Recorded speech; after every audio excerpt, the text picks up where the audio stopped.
చేస్తా అంటే రేవంత్ రెడ్డిలో పోతారేమో బహుశా. సరే సరే, ఈ అరవింద్ది సంచలన కామెంట్స్ ఏంటంటే బీజేపీ అధికారంలోకి వచ్చేందుకు రేవంత్ సహాయాన్ని కొంతవరకు ఉపయోగించుకోవచ్చని చేస్తున్నారు. దీన్ని ఎలా చూడాలి సార్? నేను చూశాను అంటే bit of help from Revanth అన్నాడు. రేవంత్ నుంచి కొంత సాయం కావాలి బీజేపీ అధికారులు అంటే ఇది క్రిప్టిక్ కామెంట్ అంటారు. సరే, అంటే నిగూఢమైన అర్థం ఉండేలా కామెంట్ చేయడం. అరవింద్ మంచి కమ్యూనికేటర్, చాలా షార్ప్గా మాట్లాడగలిగే సామర్థ్యం ఉన్న మిత్రుడు. సో అందువల్ల Arvind it is a cryptic comment, ఇంగ్లీష్లో చెప్పాలంటే నిగూఢమైన అర్థం. అంటే మిస్టరీ ఉంటుంది, అందులో ట్విస్ట్ ఉంటుంది.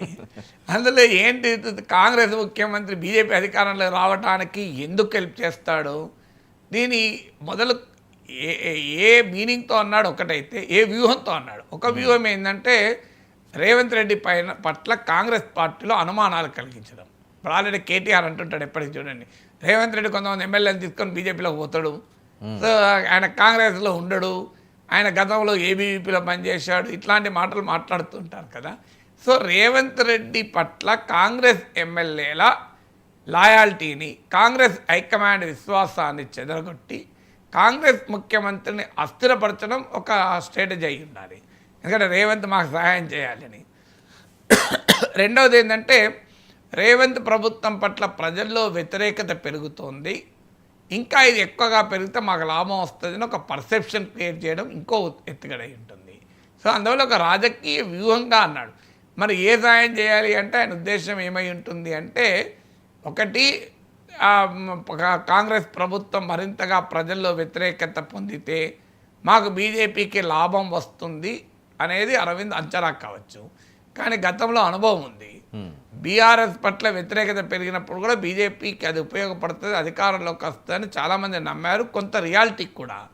కానీ బీజేపీకి రేవంత్ రెడ్డి సాయం అవసరం లేదు, అమిత్ షా సాయం ఉంటుంది కదా. సో బీజేపీకి బ్రహ్మాండం ఊపున్నప్పుడు బండి సంజయ్ని మార్చి ఆ సాయం, ఆ కాస్త సాయం రేవంత్కే చేశారు కదా. సో రేవంత్కు బీజేపీ సాయం చేస్తే సాయం వల్ల కూడా ముఖ్యమంత్రి అయ్యాడు. మీరు గమనించండి, దుబ్బాక, హుజూరాబాద్, జిహెచ్ఎంసీ ఆ సమయంలో కాంగ్రెస్ గురించి ఎవరు పట్టించుకున్నారు? అసలు కాంగ్రెస్ ఎక్కడా అని అన్నారు కదా. అప్పుడంతా బీజేపీ అధికారంలోకి వచ్చేసే ఊపంతా బీజేపీ వైపే కదా. అలాంటిది మంచి హాయిగా చెడగొట్టుకున్నారు కదా. సో బండి మార్చి రేవంత్ రెడ్డిని ఊపు తీసుకొచ్చి ఆ రకంగా రేవంత్ బిట్ ఆఫ్ హెల్ప్ బీజేపీకి ఏమో, కానీ బీజేపీ బిట్ ఆఫ్ హెల్ప్ రేవంత్కి ఉపయోగపడ్డది. సో బండి సంజయ్ని మార్చి ఉండకపోతే నా అంచనా ఖచ్చితంగా బీజేపీకి కొన్ని సీట్లు పెరిగేది, కాంగ్రెస్కు తగ్గేది. అసలు బీజేపీ బీఆర్ఎస్ కలిసి బహుశా పవర్లోకి వచ్చేవాళ్ళేమో. బీజేపీ సొంతగా వచ్చేది కాదు, కానీ కాంగ్రెస్ అధికారంలోకి రావడాన్ని అడ్డుకునేవాళ్ళు. సో రాజకీయాలు మారిపోయాయి కదా, ఇవి మన అనుభవంలో చూసాం కదా, రియాలిటీ కదా. సో అందువల్ల ఆ రోజున్న రాజకీయ వాతావరణం అది బండి సంజయ్ వల్లనే వచ్చిందా అని ఎవరైనా అడగచ్చు, కానీ బట్ రాజకీయ వాతావరణం అయితే అప్పుడు అలా ఉండే కదా. అందువల్ల అల్టిమేట్గా కాంగ్రెస్ రేవంత్ రెడ్డి ప్రభుత్వం పట్ల కొంత ప్రజా వ్యతిరేకత పెరిగితే అది మాకు ఉపయోగపడుతుంది అనేది బీజేపీ నాయకుల అంచనా. కానీ అది గతంలో కేసీఆర్ పట్ల ప్రజా వ్యతిరేకత పెరిగినా మీకు ఉపయోగపడలేదు అన్నది ఒక వాస్తవము. ఇక రెండవది ఏంటి అంటే, రేవంత్ రెడ్డి వచ్చి మా పార్టీలో చేరితే, ఇదివరకు ఇట్లా కూడా మాట్లాడారు బండి సంజయ్ కూడా, మా బండి సంజయ్ ఎవరో అరవిందే మాట్లాడినట్టున్నాడు, రేవంత్ రెడ్డి మా పార్టీలో చేరితే మేము రెడీ, ఆహ్వానమే అని. సో అదెందుకు అంటే కాంగ్రెస్ పార్టీని అస్థిరపరచడం, to shake the Congress party. ఏది కాంగ్రెస్లో ఏం జరుగుతుంది, అరవింద్ ఇట్లా ఎందుకు మాట్లాడుంటాడు, రేవంత్ రెడ్డి కాంగ్రెస్లో ఉండడా, ఇలాంటి అనుమానాలు ప్రజల్లో కలిగించాలి, కాంగ్రెస్ పార్టీలో కలిగించాలనేది ఒక లక్ష్యం కావచ్చు. అందువల్ల నిగూఢమైన అర్థంతోనే రాజకీయ నాయకులు మాట్లాడుతూ ఉంటారు. అందులో ధర్మపురి అరవింద్ లాంటి వాళ్ళు చాలా ఎఫెక్టివ్గా షార్ప్గా కామెంట్ చేసే లక్షణాలు, సామర్థ్యం ఉన్న నాయకుడు కదా. సార్, అసలు తెలంగాణ రాజకీయాల్లో ఫైట్ బిట్వీన్ బీజేపీ కాంగ్రెసా, బీఆర్ఎస్ 2 సార్లు అధికారంలో ఉంది, ఎక్కువగా ఆ ప్రస్తావన తేకుండా ఇది ఒక పొలిటికల్ గేమ్ అనుకోవచ్చా? అంటే అలా అని ఇప్పుడు మనం ఒక స్టేట్మెంట్ మీద మాట్లాడినప్పుడు అది బీజేపీ వర్సెస్ కాంగ్రెస్ ఉంటుంది. ఆ తెలంగాణలో మ్యూజికల్ చైర్స్ నడుస్తుంది, అట్లా ఇట్స్ నాట్ ఎ డైరెక్ట్ కుస్తీ పోటీ కాదు. బీజేపీ, బీఆర్ఎస్, కాంగ్రెస్ ముగ్గురు కలిసి ఫైట్ చేస్తున్నారు. ఇప్పుడు మీకు అట్లంటే కేటీఆర్ ఏమంటున్నాడు, ఎస్సీ భూముల్లో ఒక బీజేపీ ఎంపీ ఉన్నాడు రేవంత్ రెడ్డితో అంటలేడా. సో బీఆర్ఎస్ బీజేపీ ఒక్కటే అని కాంగ్రెస్ అంటది, కాంగ్రెస్ బీజేపీ ఒక్కటే అని బీఆర్ఎస్ అంటది, కాంగ్రెస్ బీజేపీ కాకపోయినా రేవంత్ రెడ్డి బీజేపీ ఒక్కటే అని బీఆర్ఎస్ అంటది, లేదు అసలు బీఆర్ఎస్ కాంగ్రెస్ ఒక్కటే అని బీజేపీ అంటది. సో తెలంగాణ రాజకీయాలు మూడు ముక్కలాటగా ఉన్నమాట నిజం. ఇందులో మీకు ఆంధ్రప్రదేశ్ లాగా పోలరైజ్ కాలేదు. ఆంధ్రప్రదేశ్ కూడా 2019లో జనసేన థర్డ్ ప్లేయర్గా ఉండే, కానీ వీక్ ప్లేయర్గా ఉండే, బట్ స్టిల్ థర్డ్ ప్లేయర్గా ఉండే.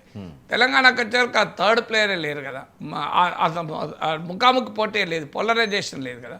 మొదటి నుంచి కూడా ముగ్గురు పోటీ పడుతున్నారు. ఇప్పుడు మీకు అసెంబ్లీ ఎన్నికల ఓటింగ్ సరళి చూసుకుంటే 40% ఓటింగ్ కాంగ్రెస్కి వచ్చింది, 2% తక్కువ బీఆర్ఎస్కి వచ్చింది, 14% ఓటింగ్ బీజేపీకి వచ్చింది. అసెంబ్లీ లోక్సభ ఎన్నికలకు వచ్చే వరకు మళ్ళీ అరౌండ్ 40% కాంగ్రెస్కి వచ్చింది, 35% బీజేపీకి వచ్చింది, బీఆర్ఎస్కు 17% వచ్చింది. అందువల్ల మన తెలంగాణ రాజకీయాల్లో 3 పార్టీలు ఉన్నాయి.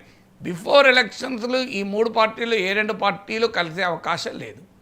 ఆఫ్టర్ ఎలక్షన్స్ ఏమైనా కలుస్తాయా? ఈ లోపల ఎన్నికలేం రేపు మాపు లేవు కదా, ఇంకా 3 ఏళ్ళు ఉన్నది కదా.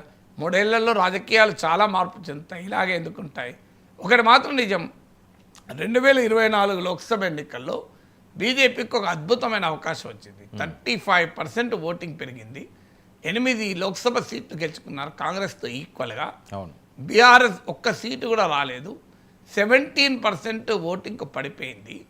మీకు 20% ఓటింగ్ బీఆర్ఎస్ కోల్పోయింది, 20% ఓటింగ్ బీజేపీ పెరిగింది. అసలు మామూలుగా ఉండదు కదా బీజేపీ దూకుడు. సో ఈ గణాంకాలు చూస్తే ఆశ్చర్యం ఎత్తి 20% ఓటింగ్ బీజేపీకి పెరిగింది, 20% ఓటింగ్ బీఆర్ఎస్కి తగ్గింది. ఇంత భారీగా ఓట్ షిఫ్ట్ అయ్యాక బీజేపీకి ఎంత అద్భుతమైన అవకాశం, కానీ చేజేతులా చెడగొట్టుకున్నారు కదా. మీకు లోక్సభ ఎలక్షన్ల తర్వాత ఇప్పటి వరకు రాష్ట్ర బీజేపీ ఒక పార్టీ అధ్యక్షుడినే ఎంచుకోలేని పరిస్థితి.